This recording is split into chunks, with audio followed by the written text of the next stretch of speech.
Hello friends.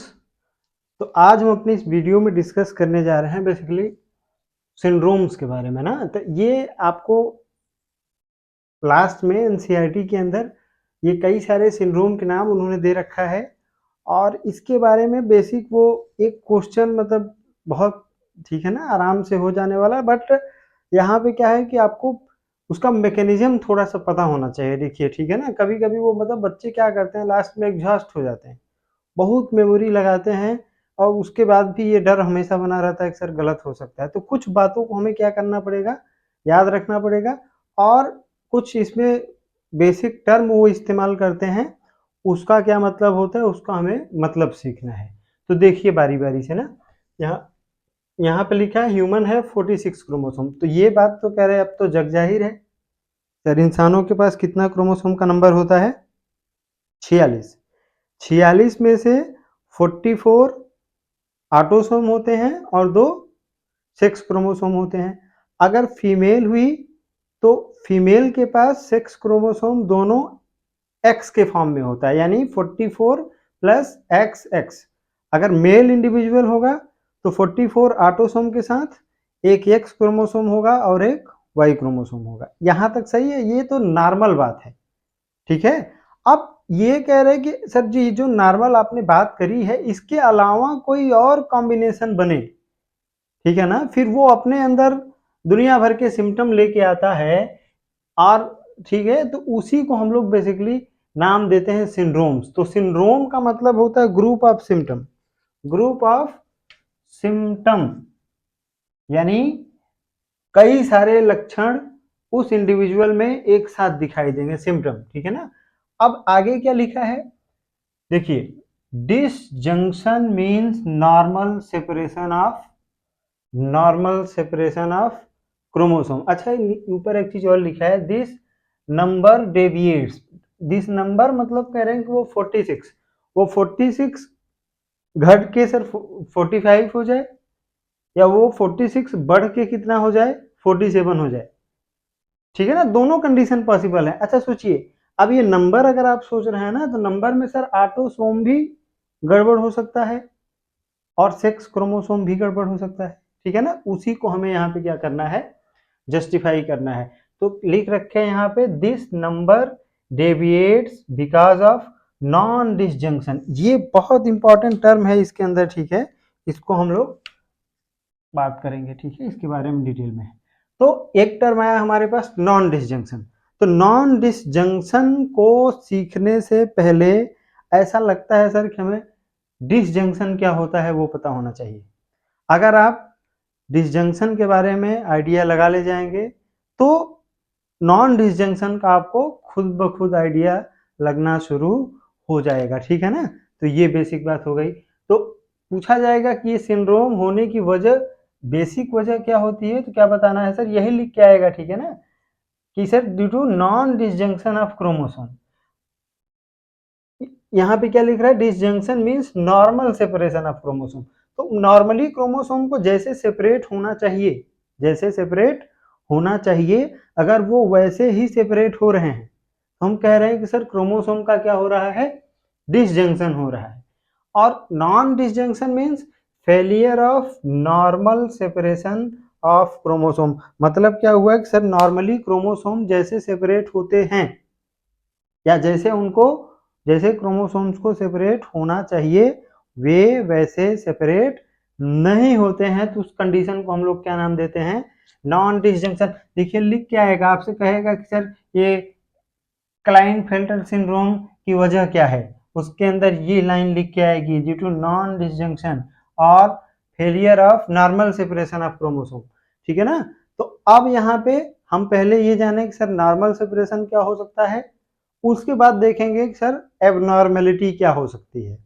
ठीक है ना, तो बारी बारी से हम लोग देखेंगे। देखिए अब इसमें देखिए, ये जो सिंड्रोम है इनको हमने दो कैटेगरी में डिवाइड कर रखा है। एक को बोला है हेटेरोसोमल क्रोमोसोम। अच्छा, हेटेरोसोमल मतलब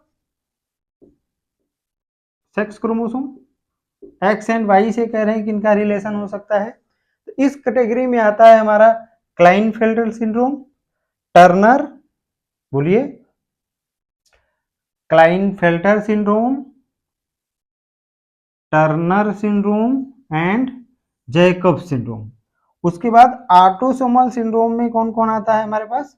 ऑटोसोमल सिंड्रोम में आता है हमारे पास Down syndrome, Edward syndrome, Patau syndrome and cri du cat. अब देख लीजिएगा एक बार एनसीईआरटी के अंदर ना, ये इतने बेसिक हैं, इसमें से शायद क्लाइनफेल्टर ये आपके सिलेबस में है, ठीक है, टर्नर ये भी आपके सिलेबस में दिया है उन्होंने, ये डाउन सिंड्रोम के बारे में दिया है, ठीक है ना।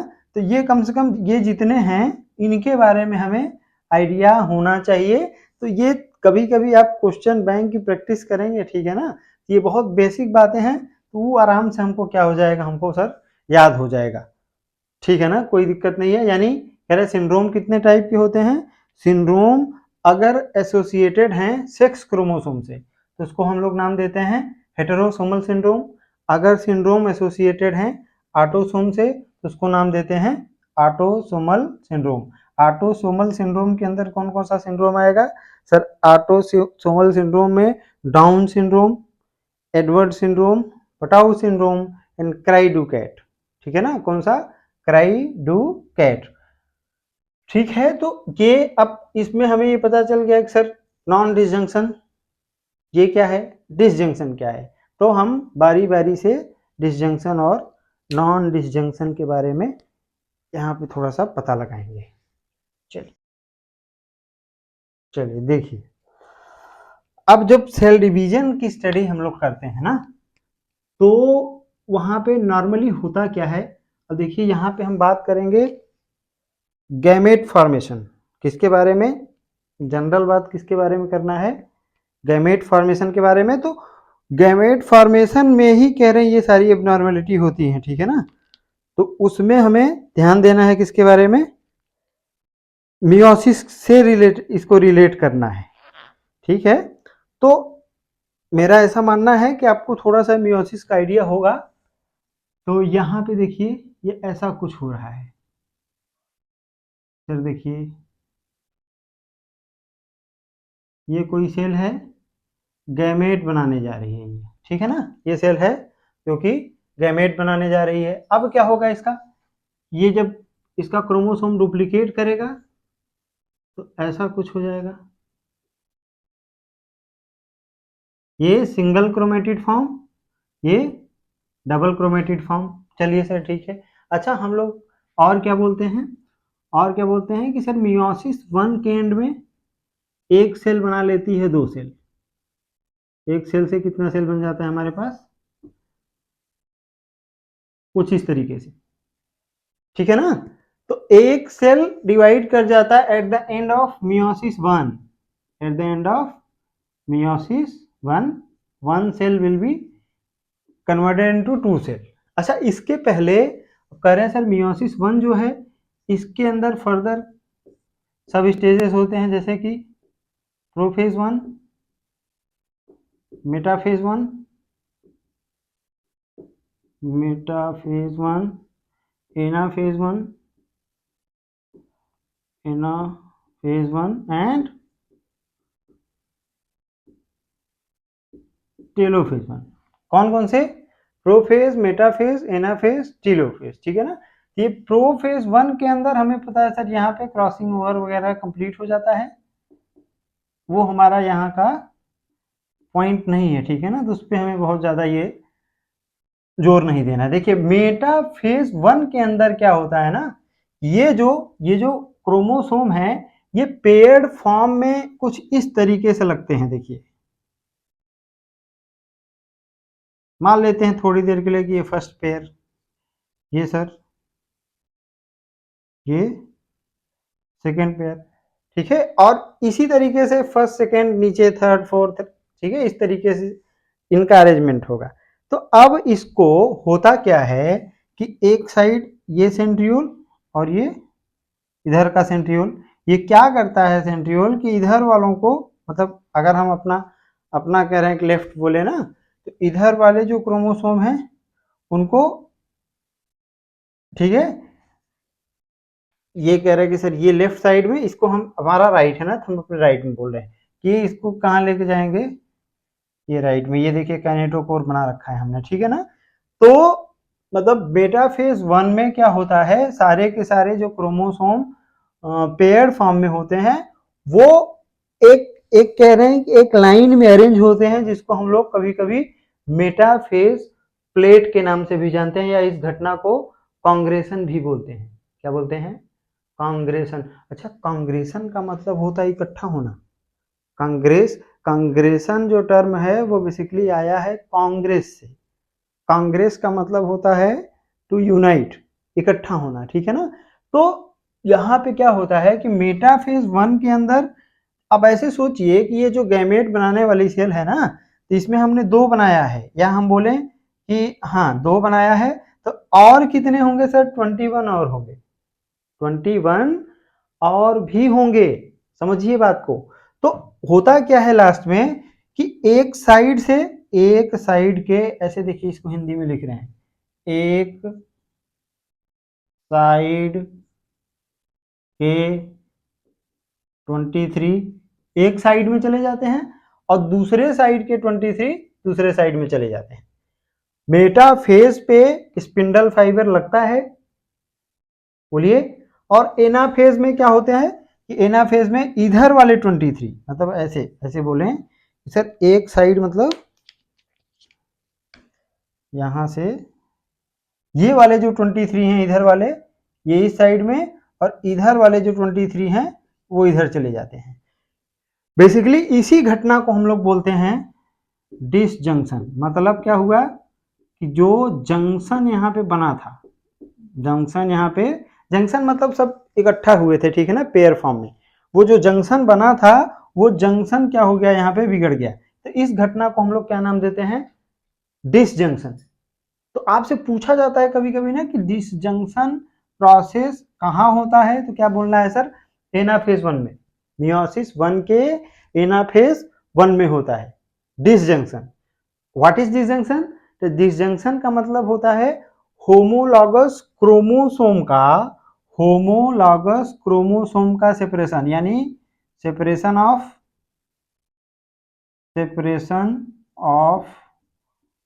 होमोलॉगस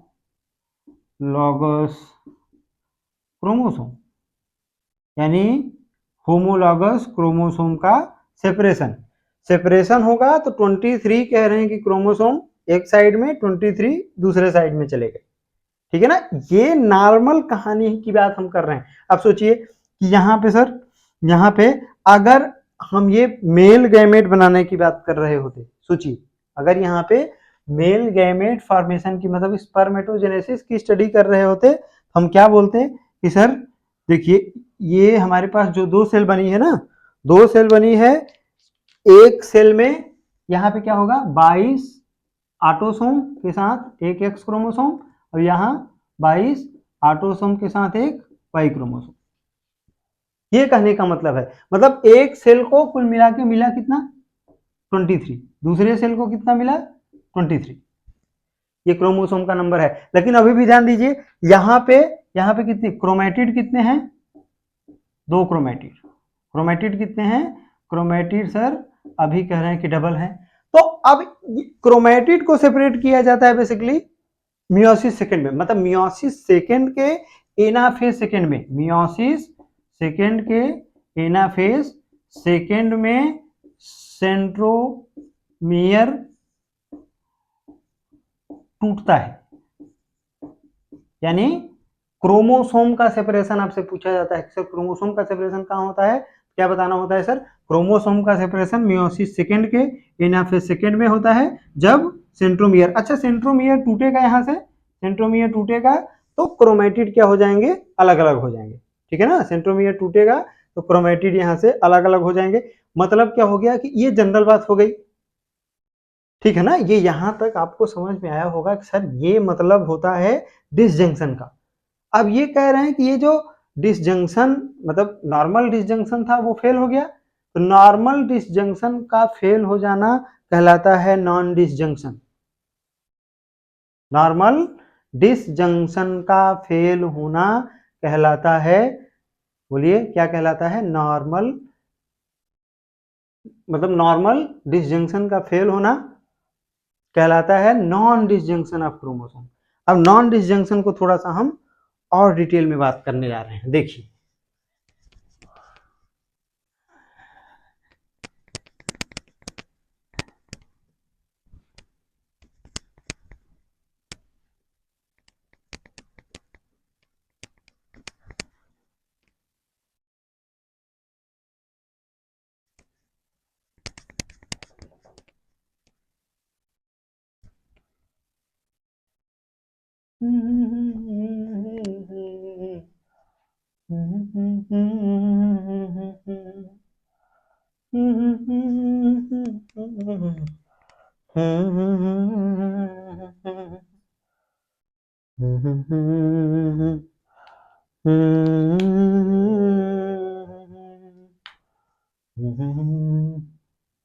बार बार क्या हो जा रहा है यार, ज्यादा सी है।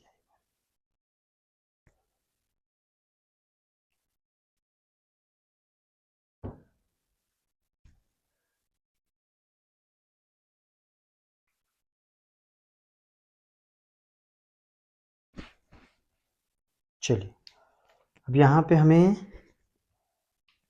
क्या सीखेंगे, देखिए क्या मतलब है कि ये सर डिसजंक्शन फेल होने का ना, तो ऐसे हो सकता है, मान लीजिए थोड़ी देर के लिए कि अब देखिए जैसे अभी हम लोग कांग्रेशन की बात कर रहे थे, तो कांग्रेशन जैसे था, अब ये हम थोड़ी देर के लिए आप विचार करिए ऐसे कि अब हम फीमेल गैमेट के बारे में सोचेंगे। किसके बारे में सोचेंगे?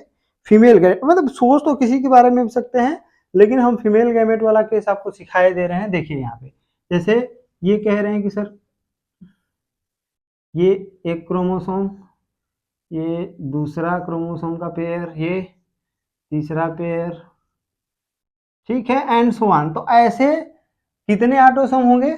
22 ऑटोसोम होंगे। और उसके बाद यहाँ पे ये कह रहे हैं कि पहला सेक्स क्रोमोसोम और ये दूसरा क्रोमोसोम, ठीक है। चलिए सर ठीक है। अब कायदे से होना क्या चाहिए था? देखिए कायदे से ये होना चाहिए था कि यहाँ वाला ये जो सेंट्रियोल है वो यहाँ से इसको, यहाँ से इसको, यहाँ से इसको, यहाँ से इसको भी बाइंड करता। सोचिए थोड़ा सा, ठीक है ना, इसको भी बाइंड करता, करा दीजिए।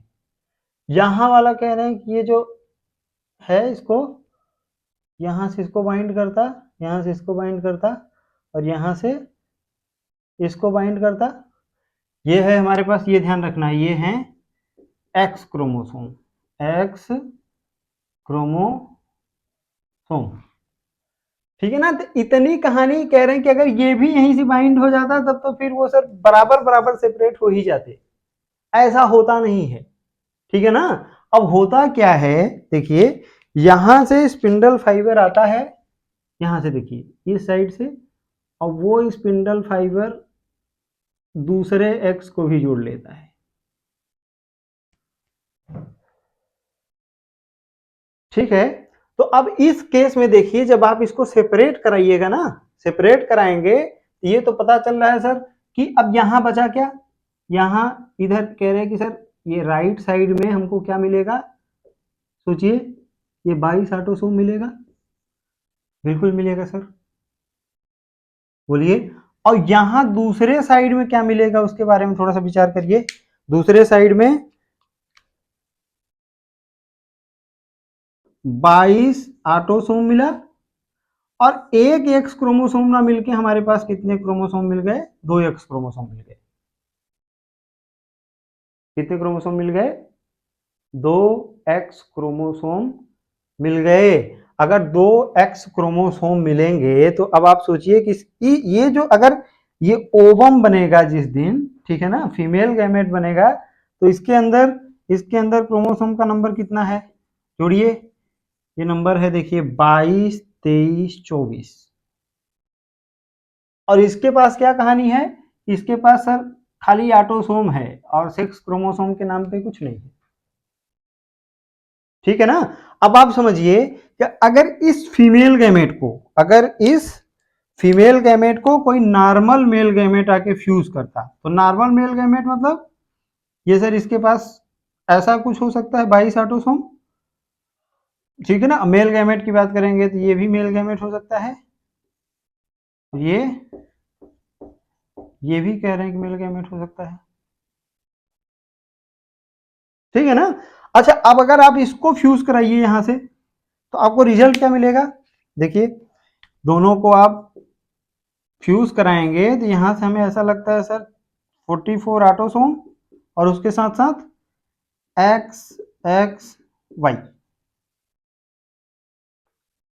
ठीक है ना। ये हो गया हमारे पास एक्स एक्स वाई। अच्छा, ये कह रहे हैं कि सर अगर ये इसके साथ फ्यूज कर जाता तो क्या हो जाता, तो क्या होता sir 44 autosome plus x x x.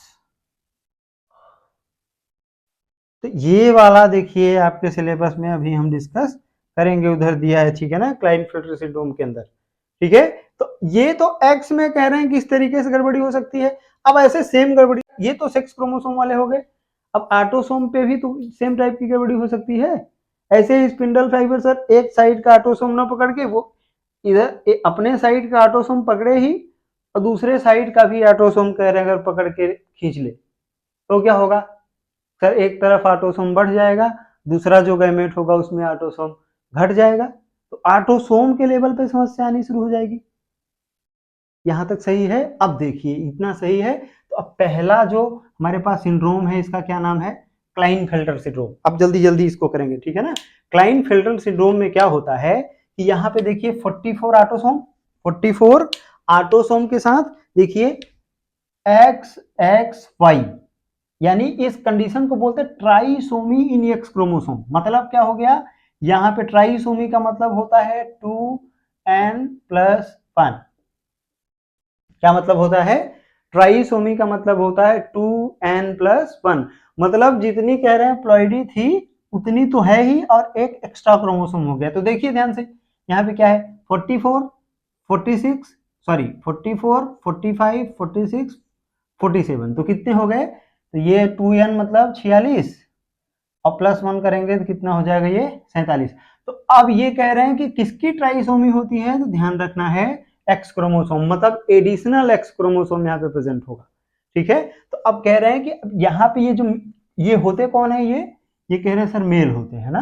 तो कह रहे हैं यहाँ पे जो टेस्टिस होगा, देखिए टेस्टिस में क्या लिखा है, testis either fail to produce sperm, या तो वो स्पर्म बनाएगा ही नहीं, अगर बनाएगा तो उसके अंदर स्पर्म काउंट क्या होगा, लेस होगा। अगर स्पर्म काउंट लेस होगा तो वो स्टेरिलिटी की तरफ उसको लेके जाएगा, ठीक है। दूसरी बात क्या लिखे, development of breast in male. तो ये कह रहे हैं सर ब्रेस्ट का डेवलपमेंट तो फीमेल का करेक्टर है, लेकिन अगर मेल के अंदर ब्रेस्ट का डेवलपमेंट होने लग जाए तो इस कंडीशन, स्पेसिफिक कंडीशन को बोलते हैं गायनेकोमेसिया। क्या नाम देते हैं, गायनेकोमेसिया। ये आपसे पूछा जा सकता है गायनेकोमेसिया। अच्छा, एक तो डायग्राम दिया है एनसीईआरटी किताब में ना, वो आप देखेंगे तो वो आपको समझ में आ जाएगा कि क्या है गायनेकोमेसिया। गायनेकोमेसिया का मतलब होता है मेल के अंदर ब्रेस्ट का डेवलपमेंट। अब मेल के अंदर ब्रेस्ट का डेवलपमेंट क्यों हो गया, क्योंकि सर इसमें देखिए ये एक एडिशनल एक्स क्रोमोसोम आ गया, पहले मेल था और एक फीमेल का एक्स क्रोमोसोम और आ गया, तो उसकी वजह से यहाँ पे क्या हो जाएगा, ब्रेस्ट का डेवलपमेंट। अच्छा, और क्या पूछा जाएगा आपसे, बार बॉडी। बार बॉडी बोलते हैं एडिशनल एक्स क्रोमोसोम को, ठीक है ना। जैसे नॉर्मली क्या होता है, मेल के केस में कहते हैं कि सर मेल एक्स वाई होता है, फीमेल एक्स एक्स होती है, ठीक है ना। तो ये एडिशनल, जैसे कि यहाँ पे ये कॉमन बात है, दोनों में एक एक एक्स कॉमन हो गया, ये जो एक्स्ट्रा होता है इसी को नाम देते हैं बार बॉडी। एक्स्ट्रा एक्स क्रोमोसोम को हम लोग क्या नाम देते हैं, बार बॉडी। तो आपसे पूछा जाएगा यहाँ बार बॉडी है सर, बार बॉडी है, ठीक है ना। अच्छा, बार बॉडी प्रेजेंट, चलिए ठीक है, ये बात समझ में आ गया सर। दूसरा है टर्नर सिंड्रोम। टर्नर सिंड्रोम में देखिए क्या कहानी है, 44 ऑटोसोम एक्स, उसके बाद कुछ है ही नहीं सर, जीरो। तो ये कैसे बनेगा, ये कैसे बना होगा कि सर यहाँ पे देखिए एक एक्स क्रोमोसोम है लेकिन उसके अलावा कुछ नहीं। अब यहाँ क्या लिखा है, मोनोसोमी इन एक्स क्रोमोसोम, मतलब क्या हो गया, मोनोसोमी। देखिए जैसे ट्राइसोमी में कह रहे हैं एक मतलब डाइप्लॉइड सेट से एक बढ़ जाता है, वैसे मोनोसोमी में क्या होगा, मोनोसोमी में एक से घट जाता है मामला, मोनोसोमी में एक से घट जाता है, ठीक है ना? ठीक है सर, ठीक है, चलिए। मोनोसोमी इन एक्स क्रोमोसोम, तो यहाँ पे क्या कंडीशन आएगी, ये ऐसा कुछ आता है, ठीक है। अब नेक्स्ट है हमारे पास, अच्छा, टर्नर सिंड्रोम में मोनोसोमी फीमेल विदाउट ओवरीज, इसमें याद रखना है आपको, female without ovaries, female without ovaries मतलब क्या हो गया, फीमेल तो है लेकिन उसका सेकेंडरी सेक्सुअल कैरेक्टर, ठीक है ना, मतलब ओवरी नहीं होगी तो एस्ट्रोजन हार्मोन जो उनके बॉडी में रिलीज होता है ना, वो कम पड़ जाएगा, जिसकी वजह से सेकेंडरी सेक्सुअल कैरेक्टर कह रहे हैं कि डेवलप नहीं हो पाएंगे, ठीक है। तो वो सेकेंडरी, अब क्या बोल रहे हैं यहाँ पे कि ओवरी नहीं है तो फिर ओवा नहीं होगा, तो सर ओवा नहीं होने से स्टेराइल कंडीशन बनेगी, उसको अब बेसिक बात है वो आप समझ सकते हैं। नेक्स्ट क्या है, देखिए जैकब सिंड्रोम। जैकब सिंड्रोम में क्या देखने को मिल रहा है आपको, X Y Y, X Y Y का क्या मतलब है कि सर देखिए ये एक्स वाई वाई, यहाँ पे आपको क्या देखने को मिलेगा, अच्छा एक्स वाई होता तो क्या होता, मेल होता, एक्स वाई होता तो क्या होता, मेल होता, एडिशनल वाई आपने दे दिया, इसकी वजह से देखिए ऐसे ये जो मतलब जैकब सिंड्रोम वाले जो होते हैं इंडिविजुअल, कह रहे हैं इनका जो बॉडी होता है वो नॉर्मल लोगों से थोड़ा लंबे चौड़े होते हैं, इनकी बुद्धि कम डेवलप होती है, लेस इंटेलिजेंट होते हैं, एग्रेसिव नेचर, ठीक है ना। आपको मिर्जापुर वाला वो कैरेक्टर याद आ रहा होगा, ठीक है, आप लोग समझदार हैं, समझ रहे होंगे। नेक्स्ट है हमारे पास डाउन सिंड्रोम 45। देखिए अब डाउन सिंड्रोम से शुरुआत किसकी हो गई, डाउन सिंड्रोम से शुरुआत हो गई ऑटोसोम वालों की। अब ये तीनों सेक्स क्रोमोसोम, देखिए यहाँ पे एक्स क्रोमोसोम, यहाँ पे ये है ही नहीं, यहाँ अच्छा पूछा जाएगा कि टर्नर सिंड्रोम में बार बॉडी होता है, क्या बोलेंगे सर नहीं, अगर सिंगल एक्स है तो फिर कहेंगे वहां पे बार बॉडी नहीं है, तो यहाँ पे बार बॉडी एब्सेंट होता है, ये आपसे क्वेश्चन पूछा जा सकता है। जैकब सिंड्रोम में एग्रेसिव नेचर, लेस इंटेलिजेंट, मोर टालर बॉडी, जनरली कह रहे हैं कि जितने भी क्रिमिनल्स माइंडेड और रेपिस्ट इस टाइप की कह रहे हैं बिहेवियर लेके घूम रहे हैं, उनके अंदर कह रहे हैं कि इस टाइप की समस्या हो सकती है।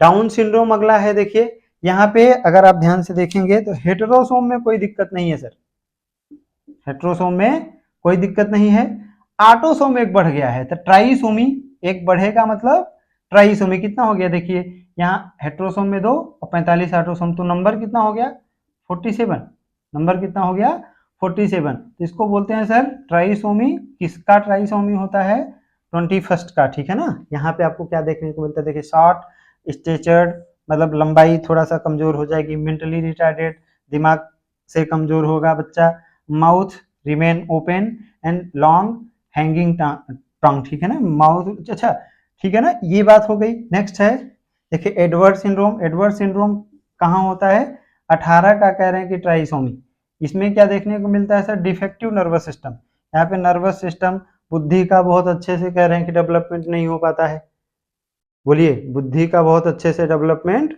नहीं हो पाता है। उसके बाद क्या है हमारे पास, पटाऊ सिंड्रोम। पटाऊ में क्या होता है, 13 का ट्राइसोमी, क्रोमोसोम नंबर 13 का ट्राइसोमी, यहाँ पे आपको क्या क्या देखने को मिल सकता है sir, hare lip, cleft palate, ठीक है। लास्ट में होता है क्राइडू कैट, लास्ट में होता है क्राइडू क्राइडू कैट। इसमें क्या होता है, थोड़ा सा स्पेशल है, ठीक है ना, 44 ऑटोसोम, यहाँ पे मतलब आपको ये स्पेशल कंडीशन की तरह इसको याद रखना, इसमें होता है deletion of short arm of 5th autosome, deletion of short arm of 5th chromosome, मतलब 5वें क्रोमोसोम का शॉर्ट आर्म पे कुछ कुछ कह रहे हैं कि डीएनए के अंदर डिलीशन हो जाता है, उसकी वजह से होता क्या है, इन्फेंट मतलब जब बच्चा पैदा होता है, infant produces voice like mewing of cat, मतलब बिल्ली की तरह म्याऊ म्याऊ करता है बच्चा, मीविंग मीविंग ऑफ कैट, ठीक है ना। मीविंग ऑफ कैट, ये हेयर लिप का मतलब होता है, जैसे कुछ लोगों को आप देख रहे होंगे ना, जैसे होठ होता है ना, तो होठ बहुत अच्छे से कह रहे यहाँ से जुड़ा नहीं होता, ऐसा लगता है होठ को किसी ने इसे दो पार्ट में कट कर दिया, नहीं कट नहीं किया है, वो डिफेक्टिव डेवलपमेंट का पार्ट है। क्लेफ्ट पैलेट का मतलब होता है जैसे कि हमारा ये हार्ड पैलेट है ऊपर, या हम अपर ऊपर वाला हमारा जो जबड़ा है, जबड़े के अंदर जो पैलेट वाला पार्ट है, वो पैलेट कह रहे हैं कि ऐसे वो दो पार्ट में होता है, वो आके इकट्ठे कह रहे हैं कि एक पार्ट बनाता है, तो वो अगर एक पार्ट ना बना पाए तो उसी कंडीशन को नाम देते हैं क्लेफ्ट पैलेट, ठीक है ना। तो वो बेसिकली ये hare lip condition, cleft palate, ये सब किसके सिम्टम है, ईसर सिंड्रोम के। तो वो थोड़ा सा आपको इस तरीके से इसको क्या कर सकते हैं, एक बार ध्यान देंगे। इसमें से जितना आपके काम का होगा आप एक बार एनसीईआरटी पढ़िए, वहां से आप निकाल सकते हैं। और यहाँ से कैसे कैसे गैमेट बनेंगे, ठीक है ना, कैसे कैसे गैमेट बनेंगे वो बात आप सोच सकते हैं आराम से, वो बात आप क्या कर सकते हैं, सोच सकते हैं आराम से, ठीक है ना। चलिए, थैंक्स फॉर वॉचिंग।